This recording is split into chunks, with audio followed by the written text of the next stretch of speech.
Assalamualaikum warahmatullahi wabarakatuh. Alhamdulillahirabbil alamin wassalatu wassalamu ala asrofil anbiya'i wal mursalin wa ala alihi wa ashabihi ajma'in amma ba'd. Alhamdulillah kita di hari ini masih bisa diberikan nikmat iman, Islam, serta kesehatan sehingga di hari ini kita masih dapat bisa mempelajari materi yaitu menghindari perkelahian pelajar, minum minuman keras, dan narkoba. Pembelajaran ini satu memecahkan masalah perkelahian antar pelajar, minum minuman keras atau miras, narkoba dalam perspektif Islam. Yang kedua, membuat konten bagaimana cara mengatasi masalah perkelahian antar pelajar, minum minuman keras, dan narkoba, serta diposting di media sosial. Yang ketiga, meyakini bahwa agama melarang melakukan perkelahian antar pelajar dan melakukan perusakan fasilitas umum, minum minuman keras, dan narkoba. Yang keempat, membiasakan sikap taat pada aturan, peduli sosial, tanggung jawab, dan cinta damai. Coba amati gambar di sebelah.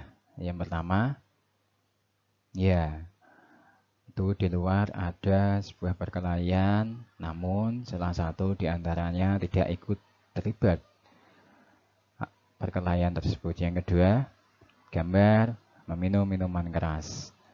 Yang ketiga, tidak coba-coba menggunakan narkoba. Dan yang keempat, bahayanya merusak fasilitas lingkungan.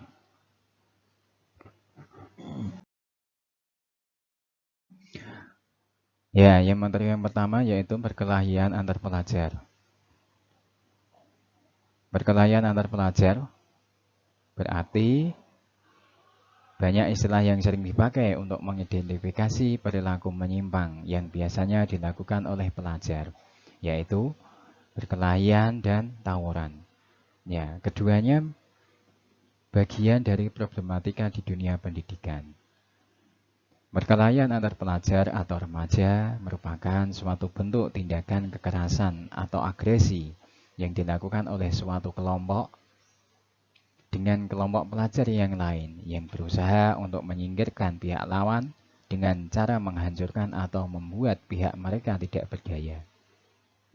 Maka, dari tawuran pelajar adalah perkelahian yang melibatkan banyak pelajar atau perkelahian yang dilakukan oleh sekelompok orang yang mana perkelahian tersebut dilakukan oleh orang yang sedang berstatus sebagai pelajar. Kenakalan remaja, termasuk perkelahian pelajar, dapat dibagi menjadi dua jenis. Satu, delikuensi situasional, yaitu perkelahian terjadi karena adanya situasi yang mengharuskan mereka untuk berkelahi. Kerusakan itu biasanya dipacu adanya sebuah kebutuhan untuk memecahkan masalah secara tepat. Yang kedua, delikuensi sistematik, yakni para pelajar yang terlibat dalam perkelahian itu beberapa di dalam suatu organisasi tertentu atau geng yang memiliki aturan dan kebiasaan tertentu yang harus diikuti oleh anggotanya, termasuk berkelahi, melukai, mencuri, dan tindak pidana yang lainnya.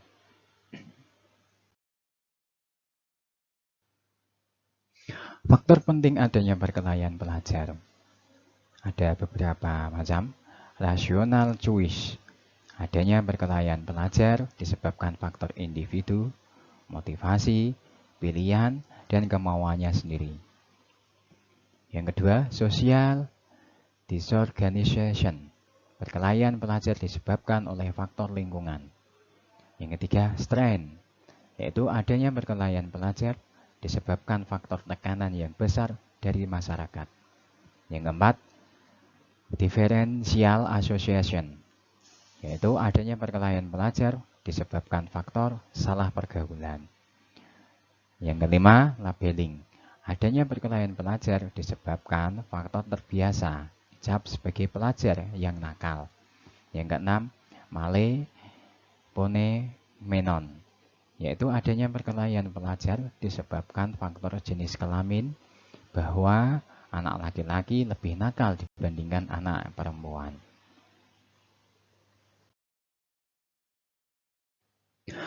Beberapa upaya pencegahan yang dapat dilakukan diantaranya: 1.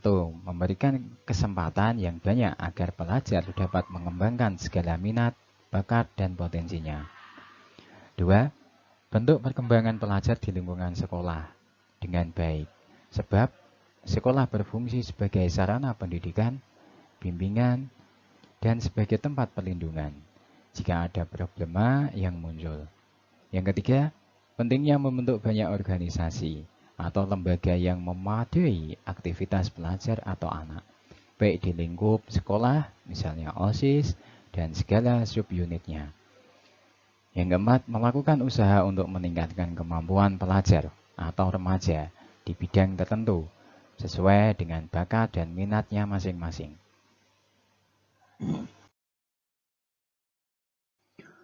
Penanganan pelajar yang menyimpang. Penanganan pelajaran yang menyimpang diantaranya: 1. Memberikan kepercayaan.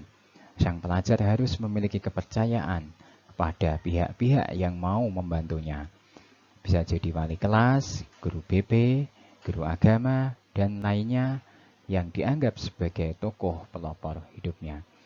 Yang kedua, kemurnian hati. Pelajar itu sudah percaya bahwa penanganan ini tidak bersyarat. Buat pelajar atau remaja, urusan membantu, ya membantu saja, tidak perlu ditambahi tetapi dan tetapi.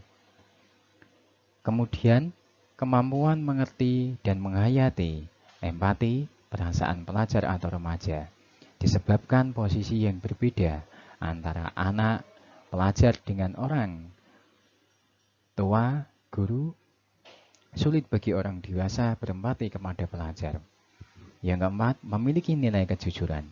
Ini penting dilakukan karena sang pelajar ingin keterbukaan, termasuk sanksi yang diterima meskipun tidak menyenangkan. Yang kelima, mengutamakan persepsi pelajar sendiri. Pelajar itu akan memandang persoalan dari sudut pandangnya sendiri. Terlepas dari kenyataan yang ada, sang pelajar akan bereaksi sesuai sudut pandangnya sendiri.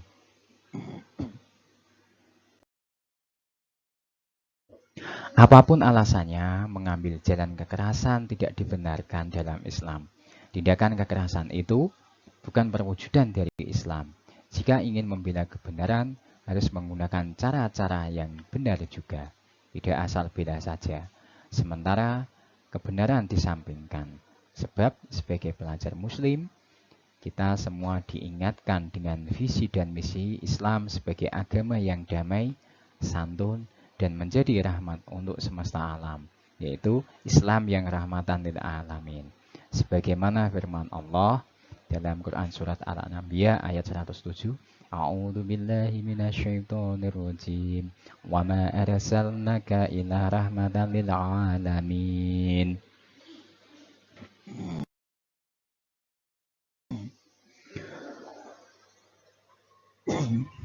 Yang materi kedua yaitu minuman keras atau miras. Khamar berasal dari kata khamru, adalah jenis minuman dan makanan yang dapat memabukkan dan menghilangkan kesadaran seseorang. Makna lainnya adalah segala apapun yang memabukkan atau merusak akal sehat. Berlandaskan pengertian tersebut, segala jenis narkoba termasuk makna dari khamar. Rasulullah Shallallahu Alaihi Wasallam bersabda, setiap yang memabukkan adalah khamar dan setiap khamar adalah diharamkan. Hadis riwayat Ahmad dan Abu Daud. Termasuk jenis khamar adalah alkohol yang merupakan zat kimia yang dipergunakan untuk beragam keperluan di dunia medis. Antara lain desinfektan, pembersih, pelarut, bahan bakar, dan sebagai campuran zat kimia lainnya. Khamar berdasarkan telaah Quran surat Al-Maidah ayat 90 sampai 91. A'udzu billahi minasyaitonir rajim.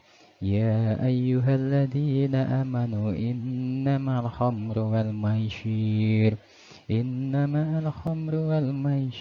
wal ansabu wal azlamu rizqun min amali syaitani wajtanibuhu la'alakum tuflihun. Innama yuridu syaitanu an yuqi'a bainakumul adawata wal baghdha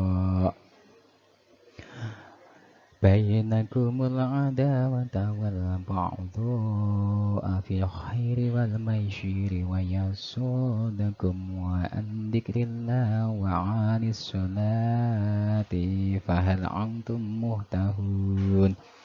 Yang artinya, wahai orang-orang yang beriman, sesungguhnya minuman keras, berjudi, berkorban untuk berhala, dan mengundi nasib dengan anak panah adalah perbuatan keji dan termasuk perbuatan setan. Maka jauhilah perbuatan-perbuatan itu agar kamu beruntung. Dengan minuman keras dan judi itu, setan hanyalah bermasuk, menimbulkan permusuhan dan kebencian di antara kamu, dan menghalang-halangi kamu dari mengingat Allah dan melaksanakan sholat. Maka tidaklah kamu mau berhenti.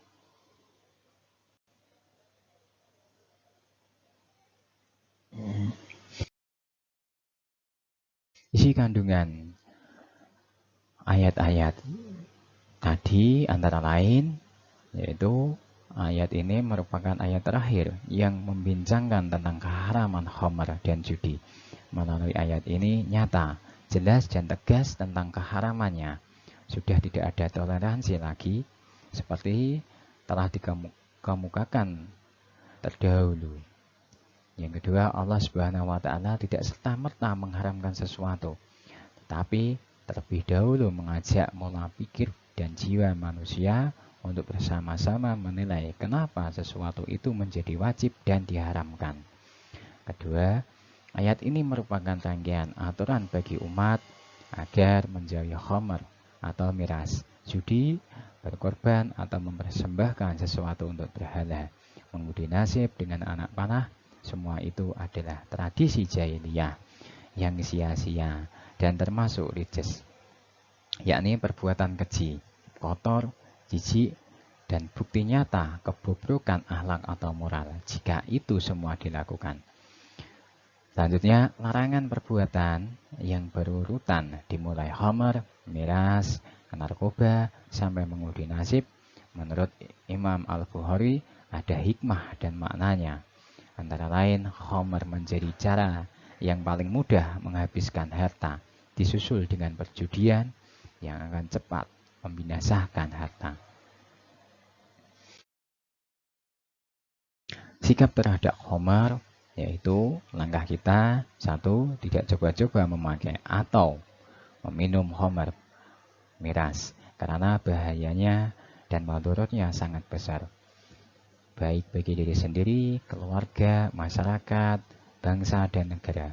2. Khamar, judi, berkorban atau mempersembahkan sesuatu untuk berhala dan mengundi nasib, semua itu adalah rijes, yakni sikap dan perbuatan yang amat sangat tercela, buruk, keji, jijik, kotor, bahkan bisa bermakna najis. Yang ketiga, mengedepankan pola hidup bersih lahir dan batin, menjauhi sikap dan perbuatan yang menjadikan kehidupan rugi, serta secara cepat dan drastis tetap menjaga akalnya agar tetap sehat, tidak dikotori dengan khamar, mencari rezeki yang halal dan berkah. Materi yang ketiga yaitu narkoba. Narkoba ditinjau dari sudut pandang Islam. Istilah narkoba di dalam Al-Quran memang tidak ditemukan padanannya. Meskipun begitu, tidak berarti Islam tidak menjelaskannya. Istilah ini harus didekati melalui kias. yakni satu masalah yang belum ada nasnya dicarikan padaan dengan masalah yang sudah ada nasnya, disebabkan kesamaan ilat, sebab, landasan, motivasi hukum. Dalam hal narkoba, maka disamakan dengan homer, karena sama-sama memabukkan dan membahayakan atau merugikan. Oleh karena itu, narkoba disamakan dengan homer. Sabda Rasulullah Shallallahu Alaihi Wasallam, Ani bani Umar qala Rasulullah Shallallahu Alaihi Wasallam, kulu muskirin khamru wa kulu muskirin haram. Dari Ibnu Umar, dia berkata, Rasulullah Shallallahu Alaihi Wasallam, setiap yang memabukkan adalah khamr dan setiap yang memabukkan adalah diharamkan. Hadis riwayat Abu Daud.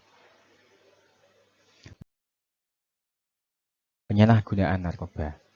Sudah jelas, penyalahgunaan narkoba adalah penggunaan narkoba di luar keperluan medis tanpa pengawasan dokter dan merupakan perbuatan yang melanggar hukum. Pasal 59 Undang-Undang Nomor 5 Tahun 1997 tentang psikotropika serta pasal 84, 85, dan 86 Undang-Undang Nomor 22 Tahun 1997 tentang narkotika. Penyalahgunaan narkoba meliputi taraf coba-coba, hiburan, penggunaan secara teratur, sampai taraf ketergantungan. Boleh jadi baru taraf coba-coba tetapi langsung ketergantungan, karena sifat narkoba yang mempunyai daya ketergantungan yang tinggi. Berbagai jenis narkoba yang disalahgunaan, diantaranya jenis narkotika, morfin, putau, ganja, hasis, kokain, opium. Morfin yaitu alkaloida yang terdapat dalam opium yang bentuknya serbuk putih.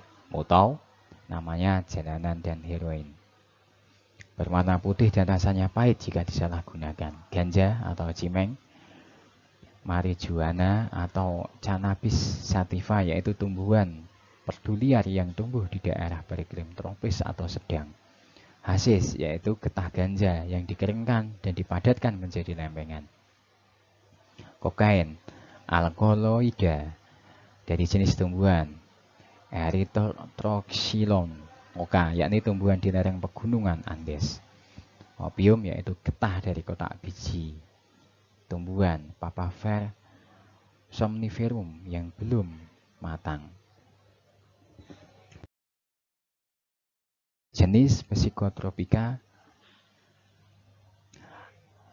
amfetamine dan ATS. Amfetamine tipe stimulan adalah stimulan susunan saraf pusat seperti kokain, kafein, nikotin, dan ketin. Digunakan manusia sebagai sarana mengatasi ketegangan jiwa. Sabu adalah nama dari amfetamin, obat tidur atau obat penenang seperti Nipom, Megadon, dan pil KB dan pil BK. Termasuk yang dapat menimbulkan halusinasi antara lain LSD, psilocybin, dan mushroom. Hisep, baca aish. Ini bentuk baru dari amfetamine, biasanya dalam bentuk kristal yang dapat dihisap.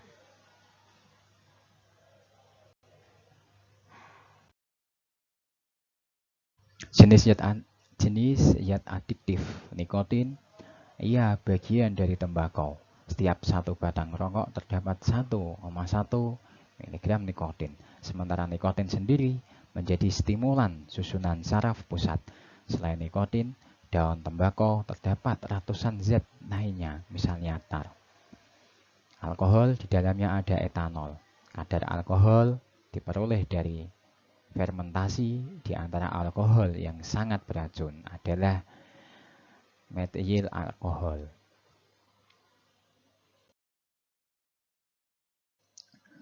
Pencegahan penyalahgunaan narkoba. Satu, mencintai dan mensyukuri hidup yang merupakan anugerah Allah Subhanahu wa Ta'ala.